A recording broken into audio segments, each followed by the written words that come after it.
Hello everybody and welcome to our video. My name is David and I'm David too, and today we're going to be talking about ethnography.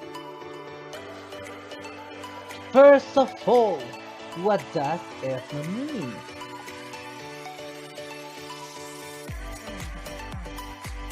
According to Cambridge Dictionary, ethno is a prefix related to the study of different societies and cultures, combined with another area of study.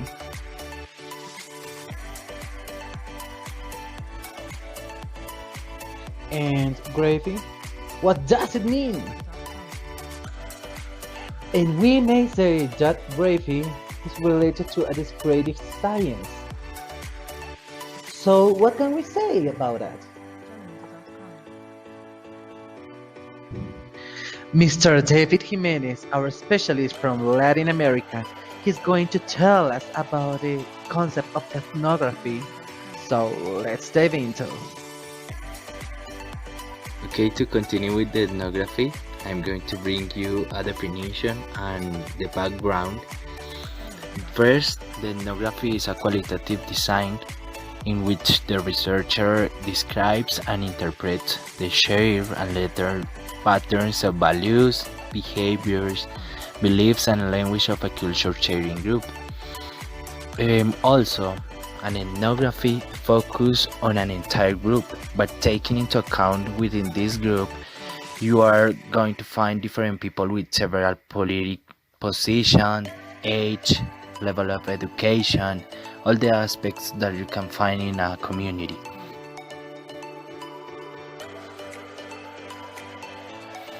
The ethnography too also involves observation of the group through participant observation, in which the researcher is immersed in the day-to-day lives of the people and observes and interviews the group participant.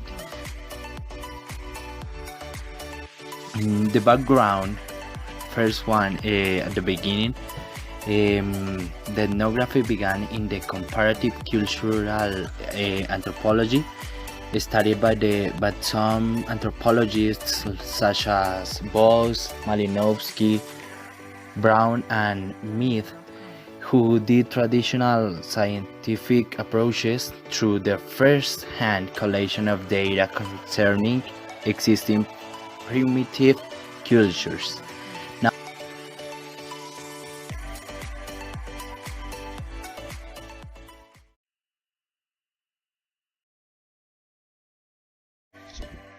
There are many forms of ethnography, such as confessional ethnography, life history, autoethnography, feminist ethnography, ethnographic novels, and the visual ethnography found in the photography and the videos. But there are two popular forms of ethnography will be emphasized here: the realist ethnography and the critical ethnography. The first one, the realist ethnography. The realist ethnography is a traditional approach used. Realist ethnography is an objective account of the situation, typically reading in the third-person point of view and reporting objectively on the information learned from participants at a site. In this ethnographic approach, the realist ethnographer narrates the study in a third-person dispassionate voice and reports on what is observed or heard from participants. The realist also reports objective data in a measured style uncontaminated by personal bias, political goals, and judgment. The researcher may provide mundane details of everyday life amongst the people studied.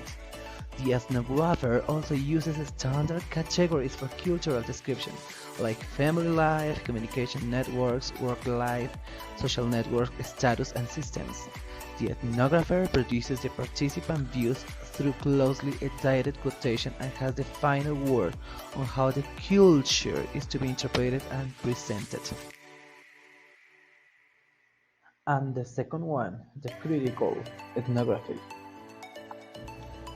The critical ethnography is a type of ethnographic research in which the authors advocate for the emancipation of groups marginalized in society. Critical researchers typically are politically minded individuals who seek through their research to speak out against inequality and domination. The major components of a critical ethnography include a value-laden orientation, empowering people by giving them more authority, challenging the status quo, and addressing concerns about power and control. A critical ethnographer will study issues of power, empowerment, inequality, inequity, dominance, repression, hegemony, and victimization.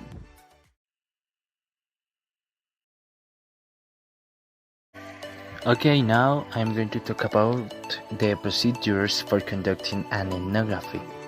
First one is determine if the ethnography is the most appropriate design to use to study the research problem. Ethnography is the appropriate if the needs are to describe how the cultural group works and explore the beliefs, language, behaviors, and issues such as power, resistance, and dominance. The second one is identify and locate a culture sharing group to study. This group is one that has been together for a long time and that they share language, patterns of behavior, and attitudes. A grid study may be with a group that has been marginalized by the society. The third one is select cultural themes or issues to study about the group. It means the analysis of the culture sharing group. The themes may include such topics as enculturalization, socialization, learning, cognition, domination, inequality, or child and adult development. The ethnographer starts in that part of the study to examine people in interactions such as life cycles, events, cultural times. It consists of what people do, what they say, the potential tension between what they do and how to do, and what they make and use. Within this description, cultural concepts such as the social and the political structures and their social relations or function among members of the group may be described. The fourth one is to study cultural concepts, determine which type of ethnography to use. The next one is gather information where the group works and lives. Gathering the types of information typically needed in an ethnography involves going to the research site, respecting the daily lives of individuals at the site, and collecting a wide variety of materials. And the last one is forged a working set of rules or patterns as the final product of the analysis. The final product is a cultural portrait of the group that incorporates the views of the participants and the views of the researcher.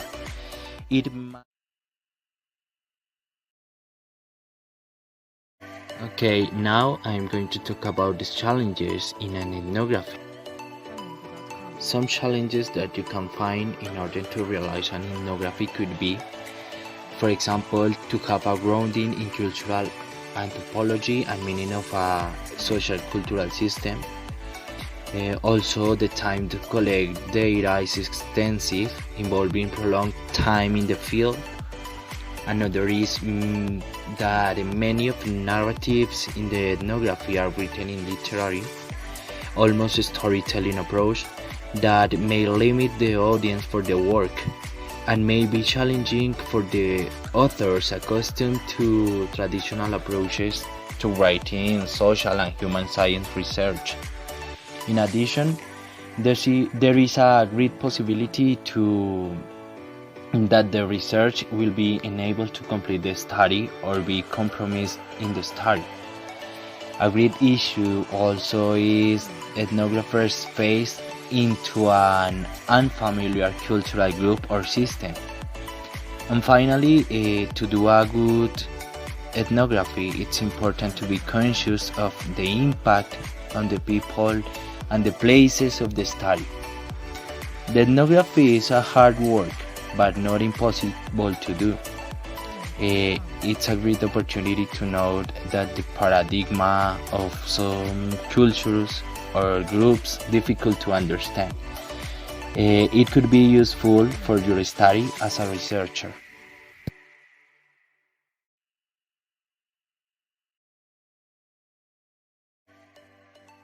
And finally, we have our study of case.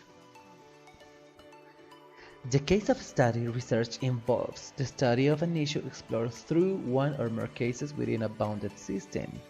Also, the case study research is a qualitative approach in which the investigator explores a bounded system, a case or multiple bounded systems cases over time, through detailed, in-depth data collection involving multiple sources of information like observation, interviews, audiovisual material, and documents and reports. The case study approach is familiar to social scientists because of its popularity in psychology, medicine, law, and political science. Case study research has a long distinguished history across many disciplines. Hamel, Jefford, and Fortin trace the origin of modern social sciences case studies through anthropology and sociology. We have three variations exist in terms of intent: the single instrumental case of study, the collective or multiple case study, and the intrinsic case study. In a single instrumental case study, the researcher focuses on an issue or concern and then selects one bounded case to illustrate this issue. In a collective case of study, the one issue or concern is again selected, but the inquirer selects multiple case studies to illustrate the issue.